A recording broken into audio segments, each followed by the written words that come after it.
زینا یعنی شادی در ناموس تو دست درازی میکنه. دوستی شوهر جانی تو. سه سوال اوید یکم برای خیب در زندگی که شما شوهر کنی شما خیبای. دیم اوید زن مهاجر.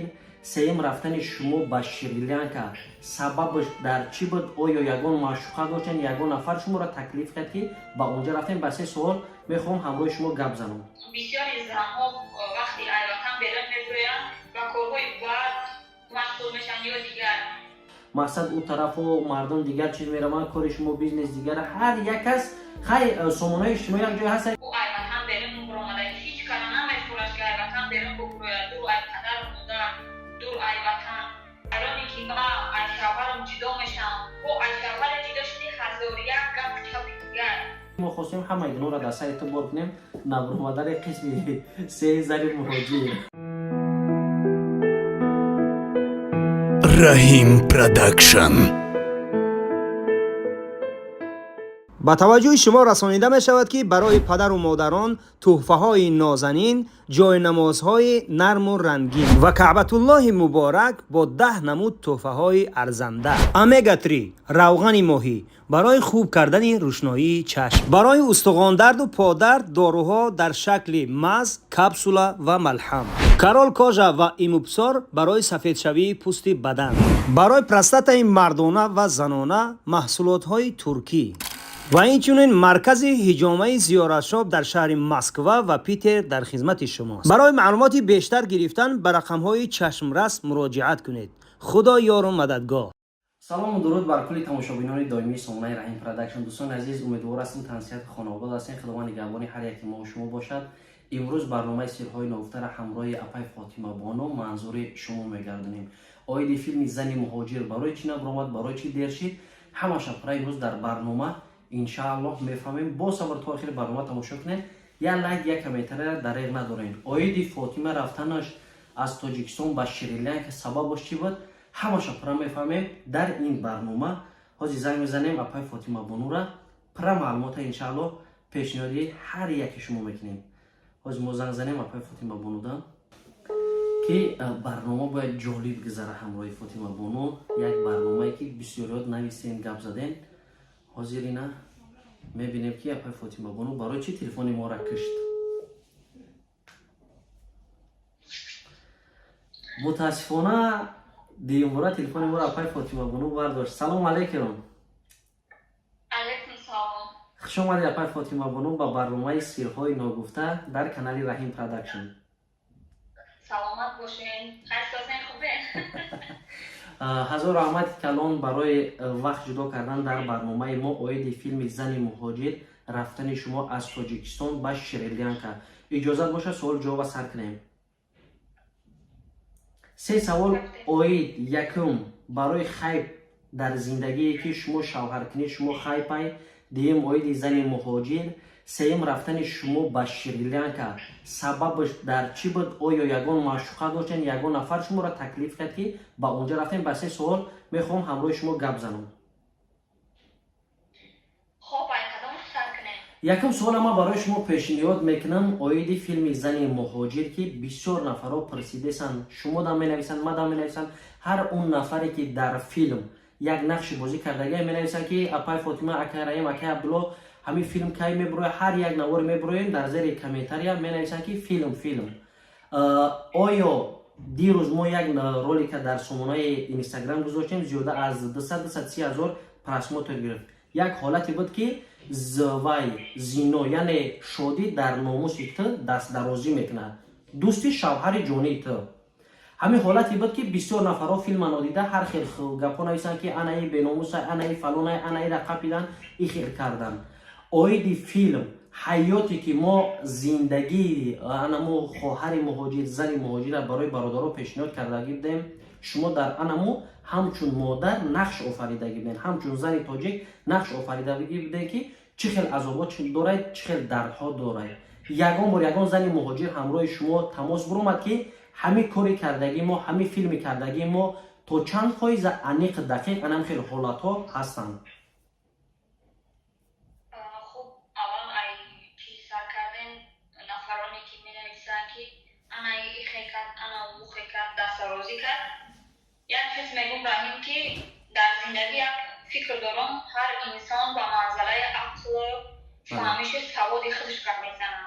мо ягон каса наметонем заставид карда ки ин ай хуба ай ганда, ба хотире ки ӯ оилаш да ҳамуқа тарбия, ҳамуқа фаҳмиш, ҳамуқа савод гирифтагиад. ма оиди хейтро ҳичи гуфтанӣ нестам, саломат бошану оиди ин филм гуфтан ҳамаи бисёри занҳо даҷи кампиракҳо мара мебинанд, фақат мегӯям филмда гирия кардагием. аз занҳое ки дар муҳоҷират буданд отамос омаданд ё ман масъуда дидам, фақат раҳмат гуфтагиям ки як каме ҳам бошад азоби моро дар мардум нишон доди ки бисёри нафарҳо бадгумонанд, ҳамаро як баробар мекунанд, ҳамаро як фикр мекунанд ки бисёри занҳо вақти айватан берун мебироянд ба корҳои бад машғул мешаванд ё дигар, на ин ки ба хотири як луқма нони ҳалол ё барои фарзандаш ё зиндагӣ зӯрш омадагӣ ӯ айватан берун биромадаги ҳеҷ кара намефураш ки айватан берун бигӯяд дур ай падару модар, дур айватан. мо ҳамин хел нишон додем ки мақсад занҳо ин хел азоб доранд. боз оиди мардҳо ҳам буданд, мардҳо ҳам бисёр гуфтанд ки насамдали ҳастае ки мардое ҳастанд ки вазифадоранд, мардҳое ҳастанд ки бо муҳоҷиранд. яъне ки як дарси шид ки шумо агар мо тоҷикҳо агар дасти якдигар ҳамин хел бигирем, дар ягон ҷо хор намешем. бале аллакай мардҳоро медонам ҳар рӯз ба мо ҳатто занҳо низ дар комментарияи ҳамун филм нависагиянд ки истина анами чиз ҳаёти мае, ҳар куҷое мерам бисёриёш ба ман таклиф мекунад ки ин шав мера қатима дам мегирӣ, ман тура пага убуриста кор да мегирам ё пешхизмат кор да мегирам ё фалон мекунам, беҳмадон мекунам. ҳар як кас як чизе талаб мекунад бар ивази ҷои кор додан. сабаби мо фаҳмондани анами филм ҳатто зиндагие ки мо ҳамин қиссаеро кардагием, баъди анҷом шидани филм мо ҳамун хоҳари азиза рӯшро махем карда дар навор мебурорем. лек сабаби пурсидани ма аз Фотимабону чӣ буд ки ин филм як сценария буд ки мо ягон чиза насохта будем. аз гапи худат гирифта будем, аз гапи ин гирифта будем, аз гапи анами ҳаёти имрӯзае ки мардум рӯпарӯ шудагӣ буд, пасредникӣ, ҳаромхӯрӣ, пастава кардан, мисол пастел кардан, ҳамаи чизои буд дар анами филм буд. Барои вай тамошобинони азиз, барои ҳамин хостем ки як чизи хуб шавад барои тамошобинони азиз, барои анамун нафароне ки филми зани муҳоҷира тамошо кардагиянд. бале, як гапи дигар мегӯм, мақсади мо тарбият кардани шумо нестае. мо наметонем ки ягон татра тарбият кунем, ба хотире ки чӣ тарбияе ки шумо гирифтагиен ҳамун бисёр дар мо комментария маълум мекунем, ай падару модаратон, ай хондагитон, ай фаҳмиштон гирифтагиен. мақсади мо пешакӣ гуфтанием ки яъне барои занҳо гуфтем ки занҳо ихел азоб доранд, бо амира фаҳмондагиам ки оянда дар сари шумо шояд ҳамин чизҳо ба сартон биёяд, агар ба ҳамин корҳо дастравозӣ кунем. бале оиди филм, баромадани филм дӯстони азиз, мо хостем ки пеш аз сафарҳои апай Фотимабоно филма манзури шумо гардонем. филм дар 4 давлат шинока мешавад. аллакай Туркия шумо сабт кардагием, тоҷикистон ва Россияра кадрои худмон гирифтагием, кадрои худат мондагия бояд ҳамроҳи модар овардан ин чизо. сеюм Узбекистон, чорум ватани азиз, аз аэропорти байналмилалии Хамидан аз самолети Сомонайн рафтан. як ҳолате ки ҳар як муҳоҷир бояд анами қавӣ боша, устувор боша ки оқибат ман хушбахт мешавам, ба ватани азиз мерам, ҳеҷ кас аз хирсандиш ғарибӣ намеяд. ҳама ғариби маъноиро надорад ки мисол уборчитай ваяй, ҳар як ғарибе ҳаста ки миллионер миллиондор айде ғариб ай номуш, барои ки дар дур аз ватан ай. оиди филм бармегардем ва суоли навбатӣ рафтани шумо аз Тоҷикистон ба Шри-Ланка. шуморо ягон кас даъват карда буд? барои чӣ рафта будем ё ягон хеш табор, ягон наздикӣ дар ӯ надоштем? не, ман ҳар инсон дар зиндагиш мақсад дора, фикр дора. ман ҳам хеле як инсоне ҳастам ки вақте ай ҳадди бад шикасту метан дӯстон ё ин ки дар зиндагӣ мара мешикананд, ман кӯшиш мекунам на ҷанг кунам, на ҷанҷол. айватан камтар дур мерам, камтар ором мешавам. ба ҳамин хотир хеле ки мардум бисёрш медонам, гап чапи бисёрши, бисёр бо бисёр гуфтигаҳо темаҳое шуд, ки мардум намедонанд, наметавонанд гуфтанд. ҳамин дар дурум қапида гуфтигаҳо дар дилам гирифта омадам, ки камтаракам боша фаромӯш кунам ҳамон лаҳзаҳоро. инаме қачист. лаҳзаи фаромӯш гуфтӣ, рафтани шуморо ман медонам ки бисёриҳо ба гумони бад гуфтагиянд. ҳатто худтонам шоҳиди ҳол мешаванд аз история сар кардагӣ, мисол аз рафтан ҳама мақсад ӯ тарафу мардум дигар чиз мераванд, кори шумо бизнес дигара, ҳар як кас хай сомонаи иҷтимоӣ як ҷое ҳаст ки ҳар кас фикри ақидаша баён мекунад, як каса гуфта наметавонӣ ки ту вай кунӣ. ҳар кас бадкардаҳо бадгумонанд, гуфтигаҳо ҳар кас ба манзалаи ақлш гап мезанад. ӯ чӣ коре карда дар зиндагӣ, чӣ тарбия ёфта ё чӣ корае ҳастад, ба ҳамон манзалаи худаш гап мезанад. ӯ наметавонад айда зиёд фикри ақида дошта бошад. бале, рост.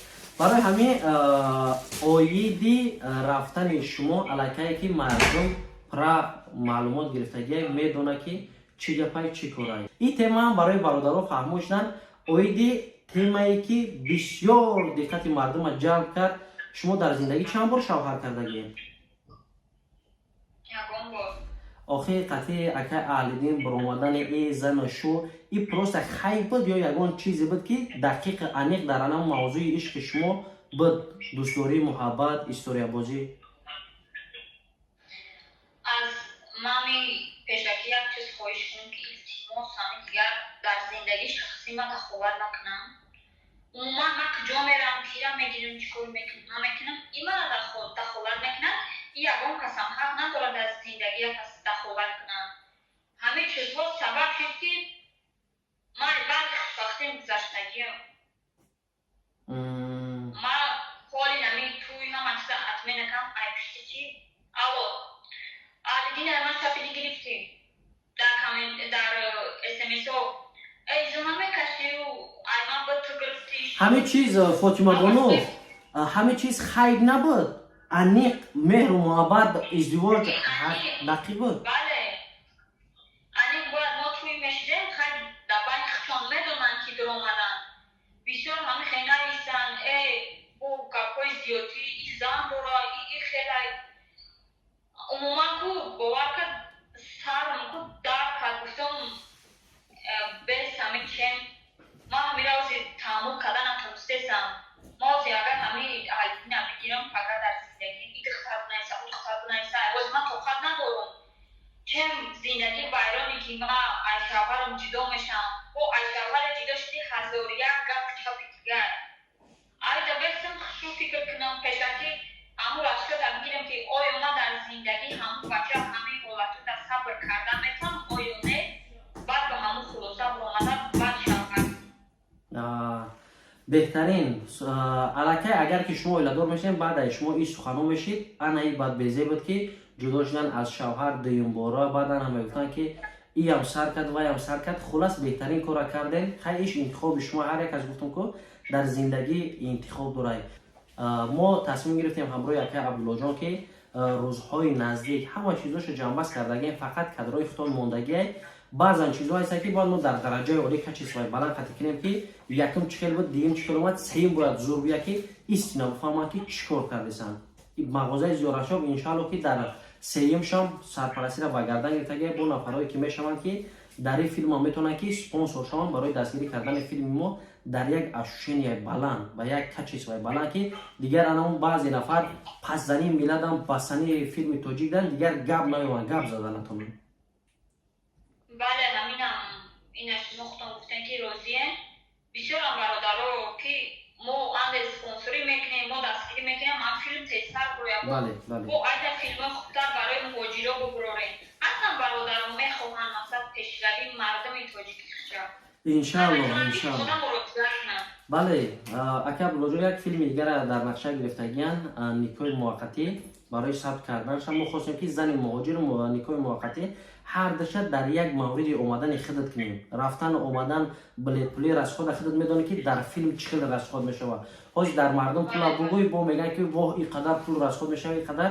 باور کنی یک ششتن یک خودن خودت میدونی، یک رفتن یک عذاب در پروبکا ایستادن، سروایرانی دیر کردن، نیومدن آدم، این همه چیه مردم اینجا کارکنی اومدگن یورم فهمیدن در کار. به همین خاطر انشالله باید دارم یک چیزی خوب میشود و برای تماشاگران همین را گفتنیم که در کامنتر بنویسن که اوید فیلم باید کجاش اصلاح کردن در کار، چی کردن در کار خوبتر میشود.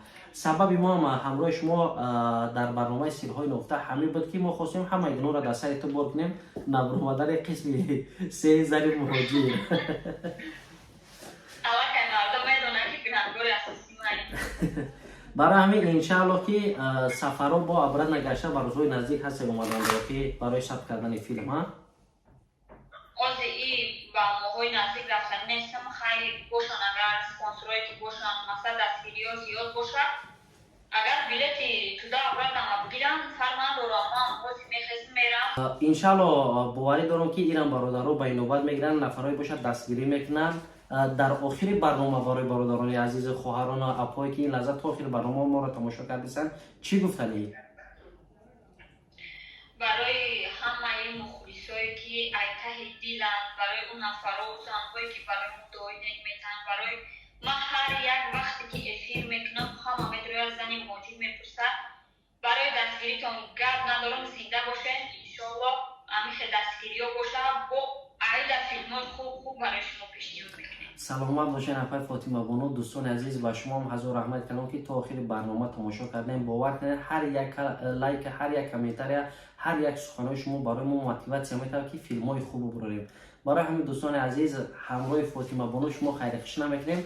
امیدوار هستم که برنامه آینده نیز جالب خوب میگذره برای هم شما هم اویدی فیلمی زن مهاجر. احتراما را خواهش میکنم فکرتون در کامنتر نویسین چون که ایده شما با موتیواسیون ما را در فیلم زیاد میکنه. الله نگهبانتون دوستان عزیز. خیر تا برنامه آینده. اپای فاطمه بانو الله نگهبانتون.